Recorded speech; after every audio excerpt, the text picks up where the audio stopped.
জাতিসংঘে যেখানে যাচ্ছে সবাই অবাক হচ্ছে, আমি যখনই শুনছেন যারা রাজনৈতিক দলের নেতারা সঙ্গে এসছে এবং সকল দলের নেতৃবৃন্দ এখানে এসছে। মেসেজ এটার পেছনে একটা মানুষকে একটা ভবিষ্যৎ সম্বন্ধে একটা ধারণা দেয়, সেই ধারণাটা সাংঘাতিক আত্মবিশ্বাসী করে আমাদেরকে। সেই আত্মবিশ্বাস নিয়ে আমরা যে আজকে নিউ ইয়র্ক শহরে আসলাম, জাতিসংঘে আসলাম, আমরা সাংঘাতিক আত্মবিশ্বাসী হয়ে ফিরে। আপনারা সবাই সেই আত্মবিশ্বাসী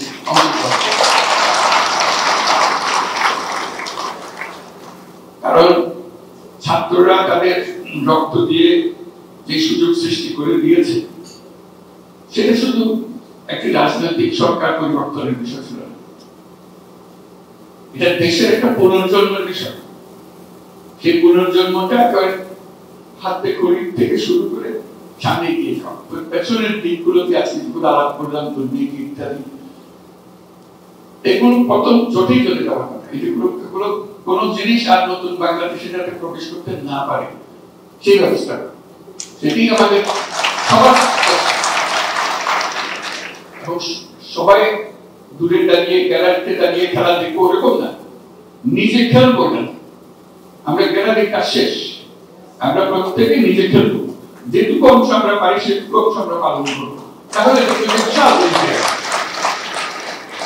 এত রকম জিনিস আছে, এটা দূর থেকে গ্যালারিতে বসে কথা বলা সোজা, অবশ্যই সোজা, কিন্তু সেই সোজা জিনিসের মধ্যে আমাদের একটা কঠিন কাজ করতে হবে, এটাকে পাল্টানোর একটু চেষ্টা করতে হবে। সবাই মিলে একটু একটু চেষ্টা করে দেখবো যেটা করে ফেলতে হবে। যেমন আজকের মিটিংটা একটি সুন্দর ব্যাপারে মিটিংটা করতে পারছি, এটাও কিন্তু অসম্ভবকে সম্ভব করার জন্য এখানে বহু মজা। কাজে সেটা দিয়ে শুরু হয় না, পেছনে যে একটা পরিকল্পনা ছিল, সেই পরিকল্পনাটা করার জন্য আপনাদের সামনে এসেছি। একটু করে বুঝবেন এই পরিকল্পনাটা আরো পরিষ্কার হবে কিছুক্ষণ পরে। এটা আমরা বাংলাদেশ সম্বন্ধে যা যা আলোচনা করেছি, আমি ব্যক্তিগতভাবে সাংঘাতিক রকমের আশাবাদী বাংলাদেশ সম্বন্ধে। এই জন্য এটা অনেক জিনিস অনাবিষ্কৃত থেকে যায়। আমি বারবার খোঁজা দিচ্ছি যে অনাবিষ্কৃত জিনিসগুলো চোখের সামনে চলে আসে। তার মধ্যে একটা জিনিস তারুণ্যের কথা আমরা সবাই বলি, আমি বারবার বলছি, সেখানে একটা জিনিস যোগ করছি, তারুণ্য মানেই হলো প্রযুক্তি।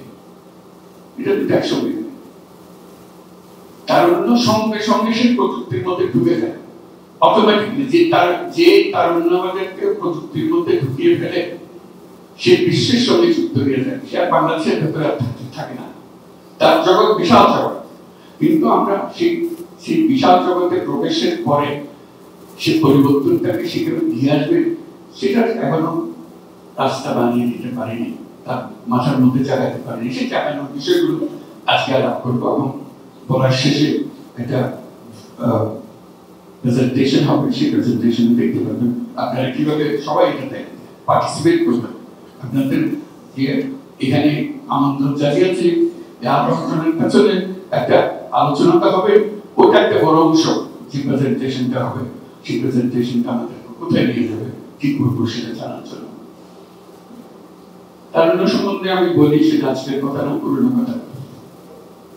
বাংলাদেশ সম্বন্ধে নতুন নতুন মাত্রাগুলোকে যোগ করার জন্য, আপনাদের দৃষ্টি জানার জন্য আমি চেষ্টা করছি, বিদেশিদের কাছেও চেষ্টা করছি, যারা বাংলাদেশ সম্বন্ধে জানতে চায়, বিনিয়োগ করতে চায়, ব্যবসা করতে চায়, তাদেরকে বলছি যে বাংলাদেশ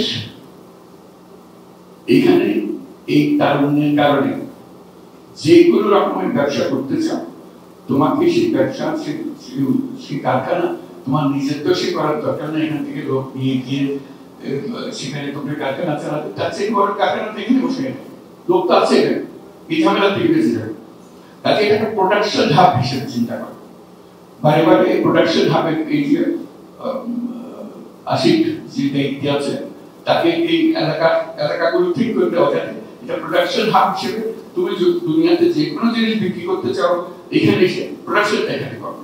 সেই প্রোডাকশন করার জন্য সুযোগ সুবিধা করে দেওয়া, এটা একটা দিকে আকর্ষণ করছি, যাতে করে বিশ্বের কাছে এটা গ্রহণযোগ্য হয়, সেটাকে প্রমাণ করা। আরেকটা নতুন মাত্রার কথা আমি প্রায় বলি, আবার আপনাদের সামনে বলেছি, বাংলাদেশ শুধু আমাদের যে জিওগ্রাফিক্যাল এরিয়া আছে, বাংলাদেশের ম্যাপ বানাতে আমরা যেটুকু করি, আমরা সবসময় বাংলাদেশ বলতে এটাকে বুঝি, সেখান থেকে একটু বড় আকারে বোঝার চেষ্টা করি। অর্থনীতির ক্ষেত্রে আমাদের মাত্রাটা ভিন্ন মাত্রায় করা আবেদন জানাচ্ছি, যাতে ভবিষ্যতে সেই মাত্রাটা সফলভাবে আমরা পূরণ করতে পারি। সেটা হলো আঞ্চলিক অর্থনীতি। শুধু রাষ্ট্রীয় অর্থনীতি, দেশ যেটা আছে ভৌগোলিক সীমারেখা যেটা আছে ওটার মধ্যে সীমাবদ্ধ না রেখে আমরা আঞ্চলিক অর্থনীতির উপরে জোর দেব। এটা সবার সাথে, শুধু বাংলাদেশের একার সাথে না, যারা এই আঞ্চলিক অর্থনীতির শরীরদার তাদেরও সাথে। তারা আমাদের প্রতিবেশী নেপাল, ভুটান আর হলো সেভেন সিস্টার্স। তাদের সমস্যাটা একটা পরিষ্কার, তারা ল্যান্ডলক কান্ট্রি, তারা আটকে আছে, সমুদ্রের মধ্যে যেতে পারে না। আমাদের সে অ্যাক্সেসটা আছে, সমুদ্র আমাদের সঙ্গে আছে, কাজেই তাদের সঙ্গে বলি যে তোমাদের সমুদ্রের প্রবেশ খুব সহজ করে আসা যাওয়ার কথা, তাহলে তাদের অর্থনীতি সফল হবে, আমাদের অর্থনীতি।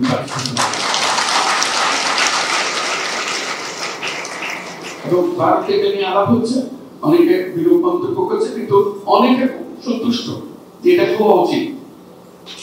এটা মানে স্বাভাবিক পদ্ধতিতে হবে, এটা জোর করে কাউকে বলতে পারবো না আমার সঙ্গে ব্যবসা করে, সে তার ব্যবসা এখন সীমাবদ্ধ হয়ে গেছে, সেখানে বিবেক হচ্ছে। আমরা যদি তার রাস্তাটা খুলে দিই, সেও খুশি, আমরা খুশি, কারণ সে আমার উপর দিয়ে চলাফেরা করা মানে আমার অর্থনীতি এটা বিরাট প্রতিসঞ্চার হবে। তো সেই দিকে এই জন্য আপনাদেরকে এটা বললাম, এটা মাথার মধ্যে রাখা। আপনাদের সঙ্গে এই সব এলাকার যে রিজিওনাল অর্থনীতি যেটা বলছে, আঞ্চলিক অর্থনীতি, তাদের বন্ধু বান্ধব অনেক আছে আপনাদের কাছে। আপনারা যেরকম গুরুত্বপূর্ণ বাংলাদেশের জন্য, তারাও তাদের জন্য, তাদের দেশের জন্য গুরুত্বপূর্ণ। তারা যদি মনে করেন হ্যাঁ তাই তো আমরা মাধ্যমে কাজকর্ম করবো, তারা আস্তে আস্তে দেখবে যে রাস্তা খুলে যাচ্ছে। মানুষ যেটা চায় সে রাস্তা বন্ধ করে রাখা যায় না, স্রোতের মতো জিনিস। পানিতে যেরকম আটকে রাখা যায়, মানুষের আশঙ্কা আটকে রাখা যায়। একবার একটা মাথায় ঢুকে গেলে সেটা যে পাথর হোক, যেই হোক, এটা ভেঙে সে বের হবে। কাজে মাথার মধ্যে যদি ঢুকে এটা আঞ্চলিক অর্থনীতি আমরা গড়ে তুলবো, তাহলে দেখবেন যে আঞ্চলিক ভাবে অনেক জিনিস সম্ভব।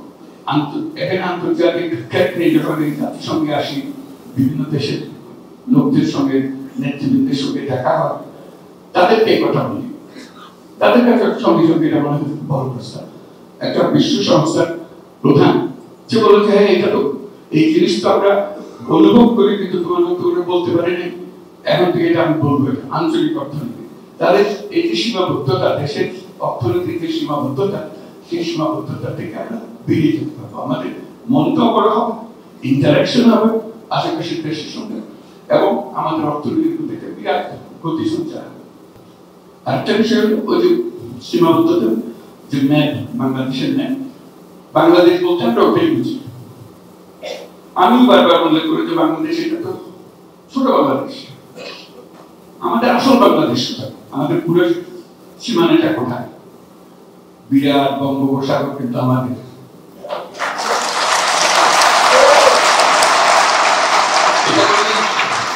এটা কোনোদিন স্কুলের ছেলে মেয়েদেরকেও বোঝায় না, কলেজ বিশ্ববিদ্যালয়ের ছেলে মেয়েদেরকে বোঝায় না। ম্যাপটা একে বাংলাদেশ শেষ, বাংলাদেশ শেষ হয়নি।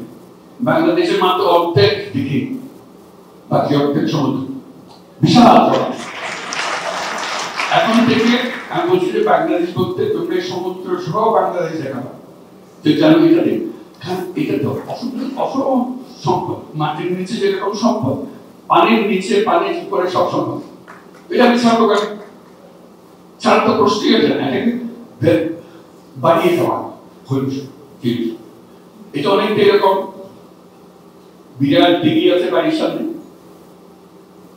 মাঝে মাঝে গিয়ে আমি বসে দিয়ে একটা মাছ ধরি, কিন্তু পুরো দিঘি মাছে ভর্তি, একটা জাল ফেলি না। মনে হয় যেটা শুধু পারে করে বসে একটা বসে দিয়ে মাছ ধরেন। তারপরে ওই ছেলেদের দিয়ে মাছ ধরে কিছু যায়, আবহাওয়াটা দেয় যে একটু ঘূর্ণিপাতার আশঙ্কা দেখা যাচ্ছে, ওইটুকু নিয়ে আমি সময় ওই পাড়ের সঙ্গে লাগানো। এত বড় মহাসমুদ্র যে আমার সামনে রয়ে গেছে, আমাদের চিন্তার মধ্যে বসে। তা আমি বারে বারে চিন্তার মধ্যে ঢোকানোর চেষ্টা করছি, পুরো অর্থনৈতিক আয়োজনটা সমুদ্রকে কেন্দ্র করে, সমুদ্রকে চিন্তা করে করতে হবে। এখন আমরা বিভিন্ন দেশের সঙ্গে আলাপ করছি যে এই সমুদ্র কাজে লাগানোর জন্য আমাদের যা যা দরকার, জাহাজ দরকার, মাছ ধরার ট্রলার দরকার, প্রসেসিং দরকার, এগুলোর জন্য আমাদের প্রস্তুতি নেওয়ার জন্য সমুদ্র সম্বন্ধে একবার যদি আমরা চিন্তা মাথায় ঢুকে ফেলাই, তার ইমিডিয়েট হলো যে সমুদ্র যখন আছে, সমুদ্রের উপরিভাগটা হলো চলাচলের রাস্তা। দুনিয়ার যে কোনো জায়গা থেকে যে কোনো জায়গায় যাওয়া যায়, ওখানে রাস্তা বানাতে হবে না, জাহাজ লাগে, জাহাজ লাগে, বন্দর লাগে। আমরা একটা বন্দর, চট্টগ্রাম বন্দর নিয়ে বসে আছি, মারামারি কাটাকাটি করে এটা নিয়ে নেবে করি, ওই একটা, সেটাও আবার সমুদ্র বন্দর নয়। আমরা যদি সমুদ্র বন্দর বলি, এটা নদীর একটা বন্দর। চট্টগ্রাম বন্দরে জাহাজ কিন্তু সমুদ্রে থামে না, কর্ণফুলী নদীতে গিয়ে থামে, কিন্তু সমুদ্রের বন্দর তো সমুদ্রের উপরে থাকবে। এই যে যেই মাত্র আমরা বঙ্গোপসাগর তার উপকূল দিয়ে মাথার মধ্যে ঢোকাবো, তখন দেখা যাবে যে কক্সবাজার, মাতারবাড়ি সবকিছু এখন বিরাট গভীর সমুদ্র বন্দরের জন্য প্রস্তুত। একবার যদি সেখানে গভীর সমুদ্র বন্দর, একটা সমুদ্র বন্দর প্রায় শেষ হয়ে আসছে, কাজে লাগানোর মতো করে এরকম যদি 2-4টা সমুদ্র বন্দর ভাবে হয়, সিঙ্গাপুরের আসলে কি বন্দর আর তো কিছু না, এই বন্দরের ফ্যাসিলিটি বিক্রি করে সে আজকে এত বড় রাষ্ট্র হয়ে গেল, এত বড় ধনী রাষ্ট্র হয়ে গেল। আর আমরা বসে আছি মাছ ধরতেছি উপকূলে বসে, ছেলেদের পাঠিয়ে দিতেছি মাছ ধরে, আর সত্যি মানে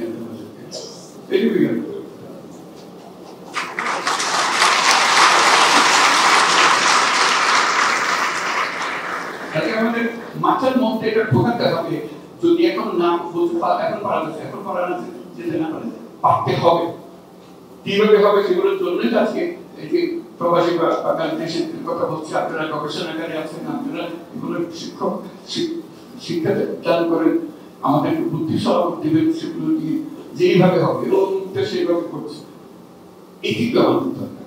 কাজে আমাদের এটার অভাব নাই। এটা তো বললাম সমুদ্রের উপরই বাড়তে, বন্দর, জাহাজ আর মাছ, এটাই মাঝখানে পানি, মাঝখানে মাছ। সমুদ্রের গভীরে তলদেশে গ্যাস, আমাদের গ্যাস শুনছি কোনোদিন সমুদ্র থেকে পেয়েছি, কিন্তু আশেপাশের দেশগুলো সমুদ্র থেকে গ্যাস নিয়ে যাচ্ছে। কেউ কেউ বলছে আমাদের গ্যাসে তারা নিয়ে যাচ্ছে, ওখানে সীমারে কাজ নেই, বর্ডার আছে, পাইপ দিয়ে তারা নিয়ে যাচ্ছে। আমরা নিজেদের আঙ্গুল তুষ্টি বসে এটা কেন? এটা একটা ফয়সালা হতে হবে। মাটির নিচে যদি গ্যাস, সমুদ্রের নিচে গ্যাস আছে, এটা নিশ্চিত, এটা কোনো সন্দেহ নাই। খুব দূর আছে, কত দূর আছে, কিভাবে আনতে হবে, আমরা যদি এনেও খেতে না পারি, এর থেকে আর দুঃখ কমানোর দুঃখ আমাদের আর কি থাকতে পারে। কাজে ওই দৃষ্টিভঙ্গি আনা যে আমাদের এই বিরাট সম্পদ, একটা হলো যে আমরা এটা আঞ্চলিক অর্থনীতি হিসেবে চিন্তা করবো, আমাদের সব কাজ করবো সেভাবে গড়ে তুলবো, যেহেতু আমরা সেই ফেসিলিটি নিতে পারি। আমরা সিঙ্গাপুরের কাছে কেন যেতে বাধ্য হই? যেহেতু সুযোগটা তার কাছে আছে, আমরা যেতে বাধ্য হই, তার লাভ আমাদের লাভ। আমরা ধরুন না, আমরা সিঙ্গাপুরের সঙ্গে কাজ করবো বললে আমরা শেষ। কাজে আমরা যখন ফ্যাসিলিটি দিতে পারবো, সবাই আমাদের কাছে আছে, যে যেখানেই থাকুক, তার রাজনৈতিক মতবাদ যেগুলো থাকবে চলে যায়, মানুষের স্বার্থের যে স্রোত, এটা বিক্ষোভ ঠেকাতে পারে। কাজে সেটুকু আমাদের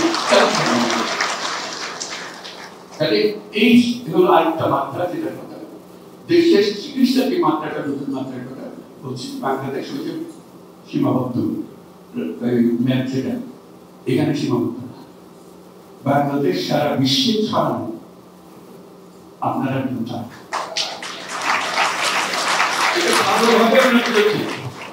ভালোভাবে আমরা বুঝেছি। এই গণ অভ্যুত্থানের সঙ্গে, ছাত্র অভ্যুত্থানের সঙ্গে তারা আমাদেরকে বাঁচান। আমাদের অর্থনীতি শেষ, কিচ্ছু নেই, একেবারে তলানি বাঁচায় রাখলো কে?